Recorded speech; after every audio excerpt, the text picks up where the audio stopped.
Live from downtown Detroit, Local 4 News at 6 starts now. We are tracking some rainy weather as it moves through Metro Detroit. Take a look at where that rain is heading in case you're heading out tonight.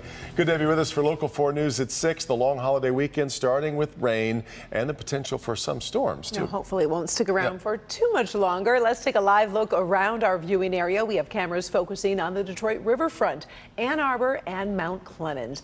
Now, we've seen some rain here at our downtown studios. Let's get over to meteorologist Paul Gross for the very latest. Hey, Paul. Yeah, hey, Karen. And a lot of folks have plans to go to the Tiger game tonight, and we are very carefully watching this band of rain here right along 94, and it's moving eastward just like this. So it's going to be real close as to whether this stuff will get to downtown or not. If it stays where it is right now, I think we'll have an on-time start at 7:10. But if any of this rain were to shift just a little bit northward, then we may have to hold off on that start until maybe 7:30, 8 o'clock, something like that. So we'll just, or 8:30. So we'll just kind of keep an eye on that. Now, farther to the north, we have some newly developed thunderstorms in Lapeer County, and then we've been tracking the ones here in Sanilac County here. So let's just put a storm track on this thing. This one right here, we'll just take it from the lead edge. It's moving east now at 40 miles per hour. So let's get it right at 40 miles per hour there. And you can see that K-Pac at 617, Yale at 629. This stuff about ready to hit to the shoreline here in the Port Sanilac area, moving off into Lake Huron. So this stuff's going to end this evening, and then we're set up for a really nice holiday weekend. We'll talk about that in just a few, guys. All right, thank you very much, Paul. Well, one of the nation's newest culture battles is really heating up here in Michigan thanks to a proposal from some state Republicans. They are targeting drag shows in public schools, even though it's not clear if any school has ever hosted a drag show at this point. Let's bring in Grant Herms for a look at what the bill would do and how this battle's been playing out here in Michigan. Grant? Well, this is part of an increasing push against the LGBTQ community, and it's also perpetuating a very offensive stereotype that trans and gay people are sexual predators or pedophiles. Drag queens say it's this bill and not them that could do real harm to kids.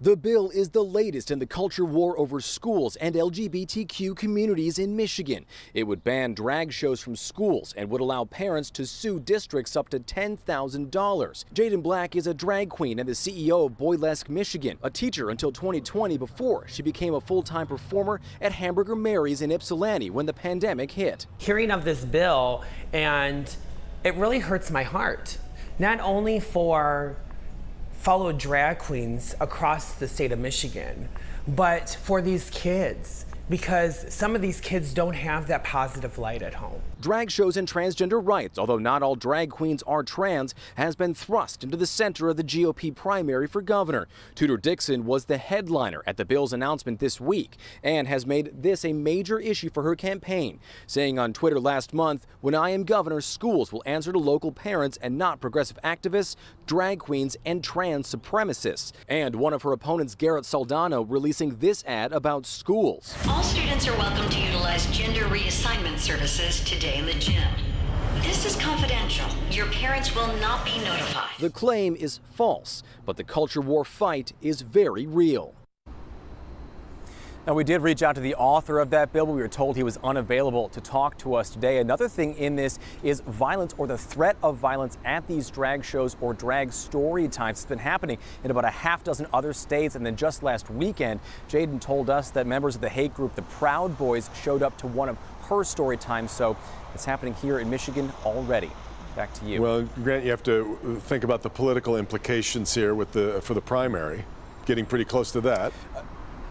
Absolutely, a month and a day away from that, Devin. You know, it does signal that there's some confidence from the legislature or at least those legislators by having Tudor Dixon at their press conference yesterday. She has been endorsed by Right to Life and the Michigan Chamber of Commerce. She is tied right now in the latest polling at 15%, along with Kevin Rinke. Ryan Kelly, who was arrested last month for his role in the January 6th attack on the Capitol by the FBI. He's polling at 13%, so he's also one to watch here. He's also back in court next week on July 7th. Back to you. Which we will follow. All right, Grant. The owners of a golf club in Livingston County are vowing to clean up and get back to business as soon as possible, but a fire this morning hit at one of the worst possible times. This is Falkwood Shores in Genoa Township. Clubhouse still stands, but there's plenty of damage inside, and firefighters had to cut a hole in the roof to beat back the flames. Fire hits, of course, just before the busy holiday weekend. Investigators say it started in the kitchen, though the exact cause remains under investigation. Well, it's now been 1 week since the Supreme Court overturned Roe versus Wade. While abortions can still be performed legally in Michigan, that could change after some pending court cases. Some Michigan businesses are starting to make new policies for the new reality. Priya Mann joins us tonight from downtown Detroit, where Blue Cross Blue Shield is making some changes. Priya, what's different now? Well, Karen, they're expanding travel benefits to include a host of new procedures, including abortion services. Now, if you work at a small or medium-sized business in Michigan and your in-network options are here within the state, it won't impact you that much. So that's why we talked to an HR expert about the questions you need to be asking and why this policy change was so significant. At the end of the day, it's about women's health. People living in states where abortion is now illegal will have to cross state lines to access the procedure if they can afford it. 1 week after the Supreme Court struck down Roe v. Wade, Michigan's largest insurance provider is expanding travel benefits to include abortion services. Blue Cross Blue Shield is taking an initiative that we haven't heard come from any other, because there are some other big, United Healthcare, Cigna, Aetna. No one else came out with it. Blues did. In a statement, Blue Cross Blue Shield says travel is reimbursed between the patient's home and the location for which the member received the covered care, including transportation and lodging within certain guidelines. It'll be interesting to see. The claims will tell the story. Someone putting a claim through and seeing if it's covered or not will tell the story. Employers can now offer travel coverage for abortion services, cancer treatments, organ transplants, reproductive health, and transgender services.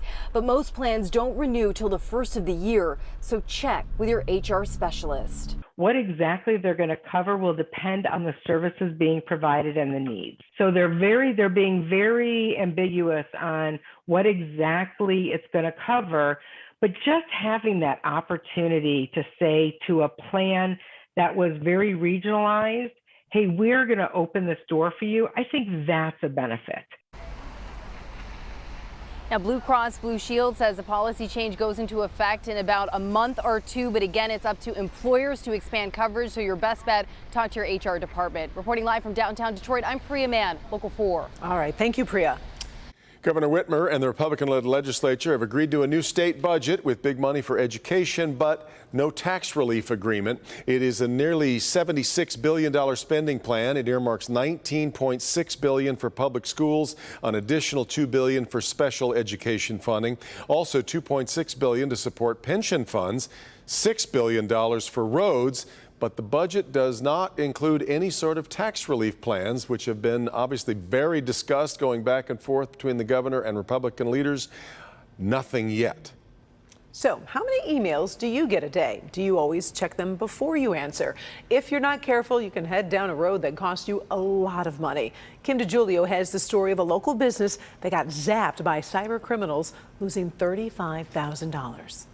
27th Letter Books is a quaint bookstore located on Michigan Avenue in southwest Detroit, owned by two couples who love to read. I think most of us read about 50 a year. As a new business, they're working hard to build a clientele and a relationship with their customers. So a few months ago, when an email came through from someone asking to buy a few textbooks, they jumped on it. Gaining, someone's trust of like, hey, let me order one or two things and I'm going to pay for it, and it, seems like everything is normal. Over time, this person had purchased more than $35,000 worth of medical and engineering textbooks.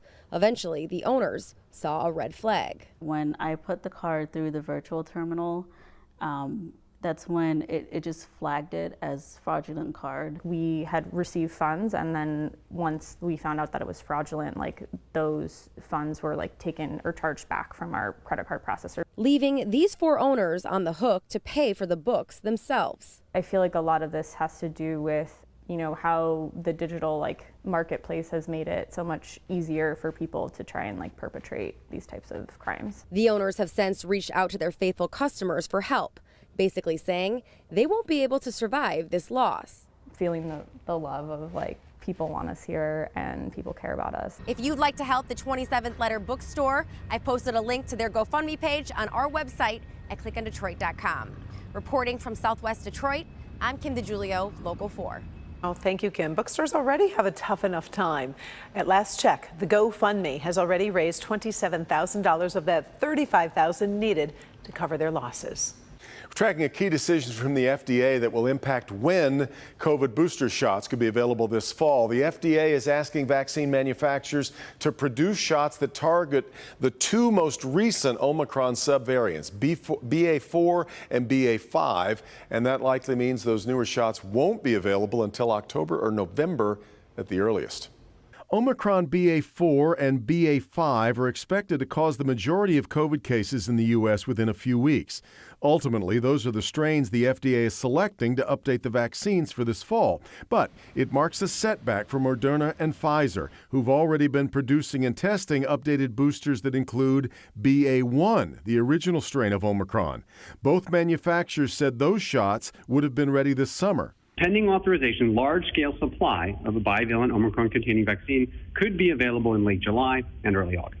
EUA requirements were met for a vaccine update, and we can supply an Omicron BA-modified vaccine now. Pfizer had begun initial work on a booster including the newer strains. Moderna must now start, a process that takes about 3 months. Both must provide safety data to the FDA before the updated boosters can be authorized. In the meantime, the head of Michigan Medicine is urging more people to get the protection that's available now. We don't have enough people fully vaccinated, much less having received the full booster range that they're eligible for. And this is manifesting itself in a lot of ways. We continue to have a significant number of patients in our hospital who have COVID-19. Interestingly, though, those who are sick generally have only had their initial shot or no COVID-19 vaccination at all. Those who've been boosted usually don't have symptoms. They were admitted for another reason. Boosters being created for this fall will also protect against the original strain of COVID, much like flu shots protect against multiple strains of the flu.